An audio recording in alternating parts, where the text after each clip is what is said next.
Hello दोस्तों, मैं जितेंद्र भाटी लेकर आया हूँ आपके लिए एक और एजुकेशनल अपडेट। तो चलिए दोस्तों, क्या है एजुकेशनल अपडेट उसके बारे में आपको इस वीडियो में बताऊंगा।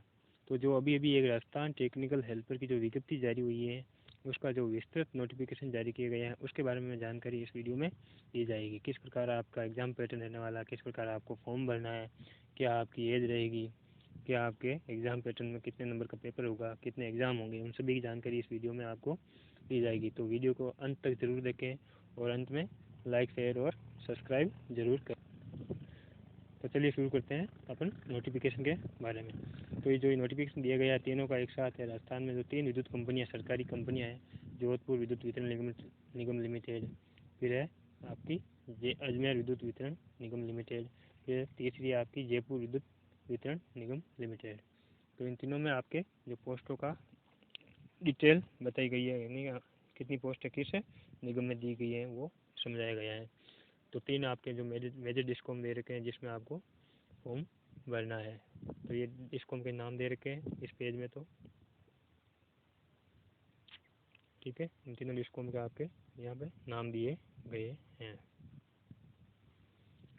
फिर जो अपने डिटेल ऑफ वैकेंसी की डिटेल आपको दी गई है, किस कैटेगरी में कितनी पोस्ट है। कैटेगरी वाइज पोस्टों का डिवाइडेशन आपको इस प्रकार समझाया गया है। तो इसमें दिया गया है नॉन टीएसपी के लिए आपको टोटल नंबर ऑफ वैकेंसी अलग अलग डिस्कॉम में कितनी है वो देख लीजिए आप। जयपुर डिस्कॉम के अंतर्गत तो आपके है 1035 और जोधपुर के लिए है 370 और उसके बाद में आपके टोटल नंबर ऑफ वैकेंसी 1405। तो ये तो है नॉन टीएसपी के लिए। ठीक है, और फिर टीएसपी एरिया के लिए जो दी गई है वो है आपकी 107 पोस्ट। कितनी पोस्ट है टीएसपी के लिए? 107 पोस्ट, यानी दोनों तीनों निगम को मिला करके। ठीक है, अजमेर के लिए और जोधपुर के लिए। तो ये आपका पोस्टों का जो डिवाइडेशन था वो इस प्रकार था। आप इसका विस्तार जानकारी आप खुद भी देख सकते हैं। ठीक है, वेबसाइट पर आपको नोटिफिकेशन मिल जाएगा, लेकिन फिर भी जो भी ज़रूरी जानकारी है वो मैं इस वीडियो में ज़रूर बताऊँगा। चलते हैं अपने अगले पेज में। अगले पेज में आपके जो जो रिजर्वेशन दिया गया किस आधार पर, उस आधार पर इसमें समझाया गया है। जो reservation category SC ST OBC MBC है, एक्स सर्विसमैन है, ठीक है, उन सभी को रिजर्वेशन के आधार पर ये पोस्टों का डिवाइडेशन बताया गया है। तो देखते हैं अपन आगे और क्या जानकारी मिलती है। तो आगे जानकारी आपके यहाँ पे दे रखी है। आप किसी भी गेम से संबंधित है तो कौन सा गेम आपके पास किस स्तर का सर्टिफिकेट होना चाहिए। ठीक है, जैसे आपको कम से कम राज्य स्तर का एक सर्टिफिकेट होना चाहिए, जैसे एशियन गेम्स है, ओलंपिक गेम्स है, ठीक है, ये कॉमनवेल्थ गेम्स है, इसमें जो भी खिलाड़ी भाग ले चुके हैं वो सब इसमें योग्य होंगे इस पोस्ट, यानी खेल से संबंधित जो वैकेंसी उसके लिए। आगे इसमें दिया गया है कि एक लाइन यहाँ दे रखी है, जैसे कि कोई भी कैंडिडेट बिलोंग टीएसपी से बिलोंग करता है उसके पास में विशेष मूल निवास प्रमाण पत्र होना जरूरी है। जो टीएसपी एरिया का अपने यहाँ पे बनवाना पड़ता है वो मूल निवास होगा तो ही आप टीएसपी के लिए अप्लाई कर सकते हैं।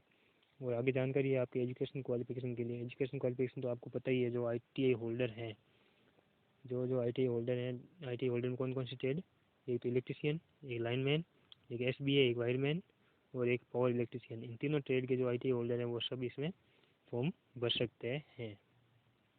और आपके पास जो ITI का जो डिप्लोमा होना चाहिए वो NCVT और SCVT NSE द्वारा वेरीफाइड कॉलेज या वेरीफाइड यूनिवर्सिटी से ही होना चाहिए। उसके बाद में आपका एज दिया गया है, तो आप एज रहनी चाहिए आपकी 18 से लेकर के 28 तक। ठीक है, मिनिमम 18 और मैक्सिमम 28 साल का कैंडिडेट होना जरूरी है।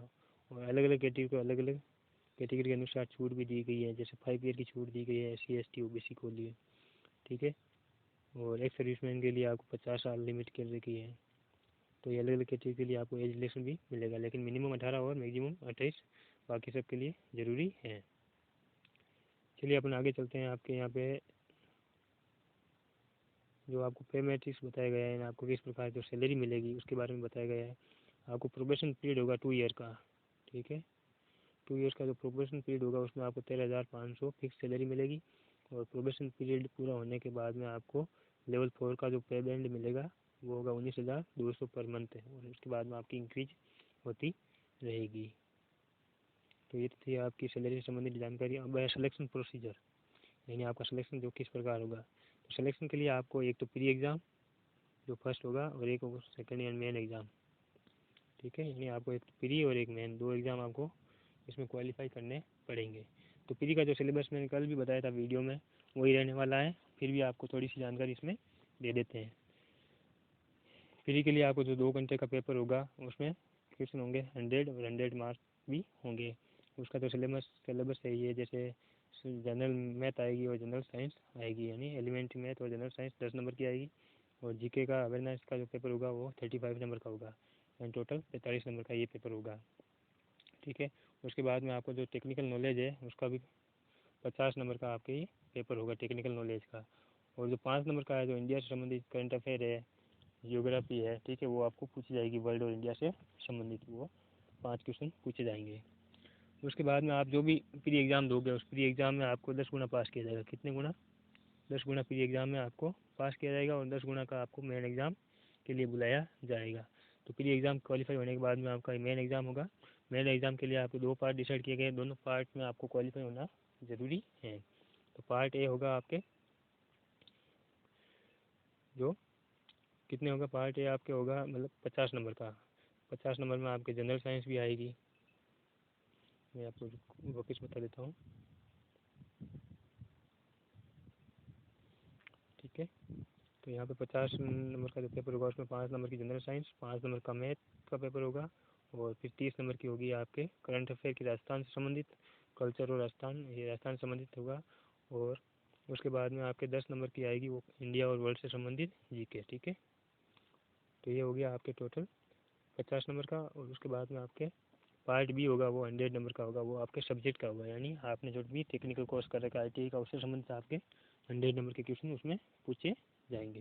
तो टोटल नंबर ऑफ मार्क्स हो जाएंगे 150 ये मेन एग्ज़ाम के। ठीक है। 150 क्वेश्चन आएंगे और 150 नंबर का पेपर होगा। ठीक है, मेन एग्ज़ाम के लिए। फिर मेन एग्ज़ाम क्वालिफाई होने के बाद में आपको 1.5 गुना डॉक्यूमेंट वेरिफिकेशन के लिए बुलाया जाएगा, यानी 1.5 गुना पास किया जाएगा मेन एग्ज़ाम में। तो यहाँ पे देर का आपको नेगेटिव, देर से भी नो नेगेटिव मार्किंग, तो आपने यहाँ पे नेगेटिव मार्किंग नहीं रखी गई है। ठीक है, किसी भी पेपर में आपकी नेगेटिव मार्किंग नहीं है। और मिनिमम पासिंग मार्क्स है प्री एग्जामिनेशन के लिए, आपको मिनिमम जो पासिंग मार्क डिसाइड किए गए हैं वो है 30%। कितने हैं? 30% आपको लाने ज़रूरी है। यदि 30% से आपके कम आएंगे तो आप डिस्क्वालीफाई हो जाएंगे। उसके बाद में जो भी रिजर्व कैटेगरी है, SC ST OBC है, EWS, उनको 5% की छूट दी गई है, यानी 25%। ठीक है, ये आपको मिनिमम पासिंग मार्क लाने ज़रूरी हैं। उसी के अनुसार आपका मेन एग्ज़ाम के लिए आप क्वालिफाई हो पाओगे। फिर आपके देर का सेंटर ऑफ एग्जामिनेशन, यानी आपके कहाँ सेंटर होगा एग्ज़ाम के, तो यहाँ देर का जयपुर, कोटा, अजमेर, उदयपुर। ठीक है, ये डिस्ट्रिक्ट के नाम दे रखे हैं जहाँ जहाँ आपके सेंटर दिए जा सकते हैं। इसके बाद में आपका देर का डिस्क्वालिफिकेशन फॉर अपॉइंटमेंट, यानी नियुक्ति के लिए आप किस प्रकार डिस्क्वालीफाई हो सकते हैं। यदि आपने कोई जानकारी गलत भरी है, फॉर्म में आपने गलत जानकारी दी है, और आपके डॉक्यूमेंट में जो जानकारी है वो गलत है, या आपने कोई भी कोर्स कर रखा है वो इससे संबंधित नहीं है, तो आप इस निगम को पूरा अधिकार है कि आपको वो डिस्क्वालीफाई कर सकती हैं। तो आप अपनी योग्यता ध्यान में रखकर ही इस भर्ती में फॉर्म अप्लाई करें। आगे जानकारी दी गई है आपको, जो करेक्टर है वो गुड करेक्टर का होना चाहिए। ठीक है, उसके लिए आपको करेक्टर सर्टिफिकेट लगेगा। फिर है आपके duration of submitting online application. अब ऑनलाइन एप्लीकेशन है जो 9 तारीख से लेकर के 28 तारीख के बीच में कभी भी आप भर सकते हैं। 9 फरवरी 2022 से 28 फरवरी 2022 से तक आप ऑनलाइन एप्लीकेशन साइट से भर सकते हैं। फिर जो एप्लीकेशन फ़ी डिसाइड की गई है वो अलग अलग कैटेगरी के लिए इस प्रकार दी है। जनरल के लिए, और जिनकी भी आय है 2.5 लाख से अधिक है, उनके लिए 1200 रुपये GST सहित। ठीक है, तो जनरल के लिए जो 1200 रुपये फीस है, और जो रिजर्व कैटेगरी है और जिनकी भी आय है, जो इनकम है वो 2.5 लाख से कम है, ठीक है, उनके लिए आपको 1000 रुपये GST सहित फी देनी पड़ेगी। ठीक है, तो ये तो थी आपकी एप्लीकेशन फीस। और एप्लीकेशन फ़ीस यानी आप पेमेंट किस प्रकार भर सकते हैं उसकी जानकारी आपको आगे दी गई है। यानी आपके UPI से है, आपके पास यदि कोई क्रेडिट कार्ड या डेबिट कार्ड है उससे भी आप पेमेंट कर सकते हैं। तो इतनी पेमेंट की जानकारी और उसके बारे में और आगे दिया गया procedure of submitting online application and depositing application fee जो नॉन रिफंडेबल होगी, वो आप किस प्रकार फीस भर सकते हैं। तो एलिजिबल कैंडिडेट है जो आप अप्लाई करने जा रहे हैं फॉर्म, इन वेबसाइट से आप अप्लाई कर सकते हैं। अलग अलग डिस्ट्रिक्ट के लिए आप फॉर्म भर सकते हैं। तो पहली आपको दे रखी है जयपुर की, दूसरी आपको अजमेर की और तीसरी दे रखी है आपको जोधपुर निगम की जो वेबसाइट है वो यहाँ दे रखी है। इन वेबसाइट से आप फॉर्म ऑनलाइन भर सकते हैं। तो फॉर्म को आपको बहुत ध्यान से भरना है और आपको जो भी जानकारी दी गई है वो सही देनी है और आप अपने अनुसार निगम की चॉइस भर सकते हैं। इसमें निगम की चॉइस भी आपको पूछी जाएगी।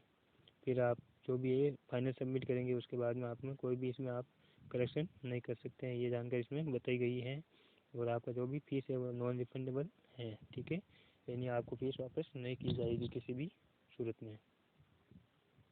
फिर आपको दे रखा है ऑनलाइन एप्लीकेशन से संबंधित जो भी आप फोटोग्राफ है, सिग्नेचर है, उनकी साइज से संबंधित जानकारी है। तो ये आप ऑनलाइन एप्लीकेशन भरोगे तब आपको समझ में आ जाएगा, यानी किस प्रकार अपनी फोटोग्राफ की साइज़ होनी चाहिए, किस प्रकार आपका सिग्नेचर की साइन होनी चाहिए। और एक इसमें और देर का आपको जो हैंड डिक्लेरेशन है, यानी आपका हाथ से लिखा हुआ डिक्लेरेशन है, वो भी आपको यहाँ पे देना होगा, ठीक है। वो डिक्लेरेशन आपको कैपिटल लेटर में लिख करके एक वाइट पेज पे और उसकी जो साइज़ है स्कैन करके डिसाइड करके आपको अपलोड करना है। तो ये बता देता हूँ अगले पेज में कि क्या आपको डिक्लेरेशन करना है। जैसे ये दे रखा है आई, यानी आपका नाम लिखना है यहाँ पे और जो आगे जानकारी दी गई वो सब के सब कैपिटल लेटर में लिख करके, ठीक है। उसके बाद में आपको सिग्नेचर करके और इस साइज़ के अनुसार आपको यहाँ अपलोड करना होगा, ठीक है। तो स्कैनिंग फोटोग्राफ, सिग्नेचर और हैंड राइटिंग लिखना 200 DPI पे होना ज़रूरी है, ठीक है। तो ये आपको जानकारी अवश्य रखनी है। और आगे आपके डाउनलोडिंग कॉल लेटर है, यानी कॉल लेटर आपको जब भी आएगा तो आप किस प्रकार डाउनलोड कर सकते हैं। एप्लीकेशन नंबर है, डेट ऑफ बर्थ है, वो आपके पास होनी चाहिए, यानी ठीक है। और आइडेंटिफिकेशन, जो आइडेंटिटी वेरिफिकेशन होगा आपका, यानी आप एग्ज़ाम देने जाओगे तो उसके लिए आपके पास कौन सा डॉक्यूमेंट होना चाहिए, आधार कार्ड है, पैन कार्ड है, वोटर ID है, ये आपके पास होना चाहिए, ये इसमें बताया गया है। फिर आगे दिया गया वेरिफिकेशन ऑफ डॉक्यूमेंट है, जब भी आप प्री और मेन दोनों एग्जाम क्लियर कर लोगे और 1.5 गुना के अंतर्गत आप मेरिट में आओगे तो कौन कौन से डॉक्यूमेंट आपको ज़रूरी है वो इसमें बताए गए हैं। तो आपके जो भी एजुकेशनल डॉक्यूमेंट है और उसके बाद में जो भी शपथ पत्र लगने वाले हैं, जो भी सर्टिफिकेट आपको बनवाने हैं, वो सब इसमें लिस्ट में बताए गए हैं। तो ये जानकारी तो आपको बात की है तो इसलिए इसमें अभी चर्चा नहीं करेंगे। आगे देखते हैं और, ठीक है। आगे इसमें दे रखा है कि आपको जो जानकारी है वो सही सही भरनी है, यदि आप गलत भरी तो जिम्मेदार आप खुद होंगे, ठीक है। और अदर इंस्ट्रक्शन भी दे रखे हैं आपको, तो ये ज़रूरी बात नहीं है। एक अंतिम बात और दे रखी है इसमें, आपको कोई भी जो जानकारी या हेल्प लेनी है तो आप इस हेल्पलाइन नंबर पर 9 तारीख के बाद या 9 तारीख को 11 बजे से लेकर के शाम को 5 बजे तक किसी भी टाइम पे इस नंबर पे आप कॉल करके ले सकते हैं। तो नंबर मैं बता देता हूँ आपको, 9414, ठीक है, 9414 000, ठीक है, 000 611, ठीक है, 611। तो ये आपको जो नंबर दिए गए इस नंबर पे आप कोई भी जानकारी 11 बजे से लेकर के 5 बजे के बीच में पूछ सकते हैं। धन्यवाद दोस्तों वीडियो को अंत तक देखने के लिए। किसी भी तरह की और भी जो भी जानकारी होगी मैं आपको टाइम टू टाइम देते रहूँगा। तो वीडियो को शेयर करें, लाइक करें और चैनल को सब्सक्राइब ज़रूर कर सकते हैं। किसी भी प्रकार की वैकेंसी होगी, उसकी गाइडलाइन है, ठीक है, उससे संबंधित जो भी आपको डिटेल है वो सब दी जाएगी। धन्यवाद।